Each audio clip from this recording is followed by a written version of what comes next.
வள்ளல் பெருமானாருடைய சுத்த சன்மார்க்கத்தை பற்றி சிந்திக்க வேண்டும் என்று அன்பர்கள் பணித்திருக்கின்றார்கள். வள்ளல் பெருமானாருடைய சுத்த சன்மார்க்கத்துக்கு உள்ளே நுழையும் முன்பாக நம்முடைய நால்வர்களுடைய மாற்றங்களை சிறிதளவு மிகவும் சுருக்கமாக சிந்தித்துவிட்டு நாங்கள் வள்ளல் பெருமானாருடைய சுத்த சன்மார்க்கத்தை சிந்திப்பது சிறப்பாக இருக்கும் என்ற எண்ணத்தோடு நாங்கள் முதலிலே நால்வர்களுடைய மார்க்கத்தை நாங்கள் சிந்திப்போம். திருஞான சம்பந்தரை எடுத்துக்கொண்டால் சற்புத்திர மார்க்கம் என்று பேசுவார்கள். அதனுடைய தீர்க்கதரிசியாக திருஞான சம்பந்த பெருமான் தான் இறைவனுக்கு பிள்ளையாக இருந்து வழிபாடு செய்து தந்தையினுடைய அருளை பரிபூர்ணமாக பெற்று அவர் முத்திப்பெற ஐக்கிய வாழ்வை பெற்றுக்கொண்டார். அப்ப தந்தை மகன் உறவுதான் திருஞான சம்பந்த பெருமானாருடைய உறவு முறை. அப்ப எல்லாரும் நாங்கள் இறைவனுக்கு பிள்ளைகள் தான். எறும்புகளாக யானை மனிதன் வரையிலே 84 லட்சம் ஆன்மவேத உயிரினங்களும் இறைவனுக்கு பிள்ளைகள் தான். ஆனால் நாங்கள் எல்லோரும் இறைவனை உண்மையிலே தந்தையாக ஏற்றுக்கொண்டோமா என்றால் நாங்கள் ஏற்றுக்கொள்ளாத காரணத்தினாலே தான் அந்த நாவுக்கரசருடைய அந்த மார்க்கத்திலே நாங்கள் பயணிக்க முடியாதவர்களாக போயிருக்கின்றோம். அது மிகவும் அற்புதமான உறவு முறை. தந்தை பிள்ளை உறவு என்பது மிகவும் அற்புதமான உறவு. அந்த வகையிலே அருட்பெருஞ்சோதி ஆண்டவருக்கு உண்மையான பிள்ளையாக திருஞான சம்பந்தர் மிகவும் பணிவாக நடந்து அவருடைய அருள் வாழ்க்கையை வாழ்ந்து ஐக்கிய வாழ்வை பெற்றுக்கொண்டார். அடுத்ததாக நாங்கள் திருநாவுக்கரசு பெருமானாருடைய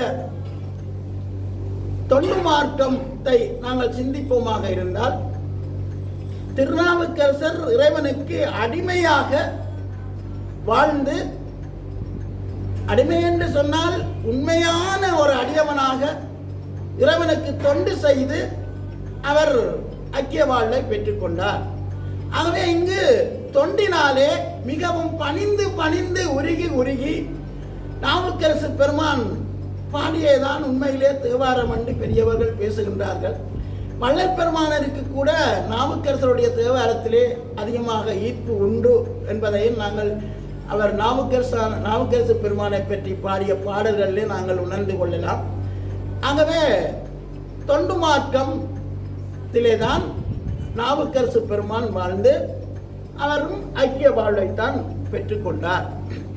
அடுத்தது சுந்தரருடைய மார்க்கத்தை நாங்கள் சிந்திப்போமாக இருந்தால் தோழமை மார்க்கம், நட்புத்தன்மையானது.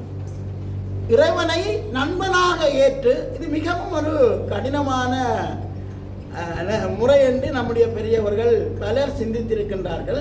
ஆனால் ரொம்ப மிகவும் சகசமாக சுந்தரமூர்த்தி சுவாமிகள் இறைவனோடு நெருங்கி பழகி இருக்கின்றார். நட்பினுடைய மிகவும் உச்ச நிலையிலே இருந்து அவர் அருட்பெருஞ்சோதி ஆண்டவரை அல்லது சிவத்தை அவர் மிகவும் நண்பனாக ஏற்று, அதாவது இந்த உலகத்திலே மிகவும் நளினம் பண்ணி பாடியிருக்கின்றார் சுந்தரமூர்த்தி நாயனார். அதே போல இலக்கிய உலகத்திலே இளங்கோவடிகளும் மிகவும் நட்பின் நிமித்தம் கொச்சைப்படுத்தி தான் அவரும் அந்த காவியத்தை படைத்திருப்பதாக பெரியவர்கள் கூறுகின்றார்கள். ஆகவே அந்த தோழ மார்க்கம் என்பது கொஞ்சம் கடினம்தான். ஆனால் உண்மையிலே நாங்கள் வள்ளல் பெருமானாரோடு அந்த வகையிலே உறவு கொண்டு விட்டால், நீங்கள் நட்பு என்ற தலைப்பிலே அகவல் பாவிலே பல பாடல்களை பாடி தந்திருக்கின்றார். நட்பிற்குரிய வரவிலக்கணமே இந்த உலகத்திலே உண்மையிலே சிந்தித்தால் அது வள்ளல் பெருமானாகத்தான் இருக்க முடியும். அந்த அளவுக்கு ஒரு நட்பை அவர் வள்ளல் பெருமான் அருட்பெருஞ்சோதி ஆண்டவர் மீது வைத்திருக்கின்றார். ஆகவே திருநாவுக்கரசு நாயனாருடைய மார்க்கம் தோழமை மார்க்கம். அந்த வழியிலே போய் அவர் ஐக்கிய வாழ்வை பெற்றுக்கொண்டார். அடுத்தது நம்முடைய மாணிக்கவாசக பெருமானுடைய ஞான மார்க்கம். ஞான மார்க்கம் என்பது, அதாவது ஞானம் என்றால் என்ன, இந்த இடத்துல முதல் ஞானம் என்றால் என்ன என்றதை நாங்கள் தெளிந்தால்தான் அங்கால வள்ளல் பெருமானை பற்றி சிந்திக்கும் பொழுதெல்லாம் எங்களுக்கு மிகவும் உறுதுணையாக இருக்கு. ஞானம் என்றால் கண்ணுக்கு தருகின்ற பொருட்கள் எல்லாமே உருமாறிக்கொண்டிருக்கின்றன, அதாவது மாற்றத்துக்கும் தோற்றத்துக்கும் காரணமாக இருக்கின்றன. அப்ப அது ஏன் அது நடக்க என்று சொன்னால் பக்குவத்தை, இறைவனுடைய கருணை தான் அது. அதாவது அதை மாயை என்று பலர் பேசினாலும், ஆனால் மாயை என்பதும் இறைவனுடைய கருணையாகத்தான் இருக்கின்றது. நாங்கள் சற்று பெருமானுடைய நெருக்கில் போய் சிந்திக்கலாம். ஆகவே எல்லாம் இறைவனுடைய கருணையினாலே தான் அந்த மாணிக்கவாசக பெருமான் அந்த ஞான மார்க்கத்தை மிகவும் சன்மார்க்கத்தை என்னுடைய தீர்க்கதரிசியாக மாணிக்கவாசக பெருமான் விளங்குகின்றார். அப்ப இங்கு ஞான மார்க்கம் என்னென்றால் கண்ணுக்கு தெரியாத இருந்துதான், அதாவது ஆகாச அணுக்களிலே இருந்துதான் இந்த பிரபஞ்சம் தோன்றி இருக்கின்றது. அப்ப ஆகாச அணுக்களிலே அது சூட்சும ஆற்றலாக சூட்சும நிலையிலே இருந்ததுதான் தூள நிலைக்கு வந்திருக்கின்றன.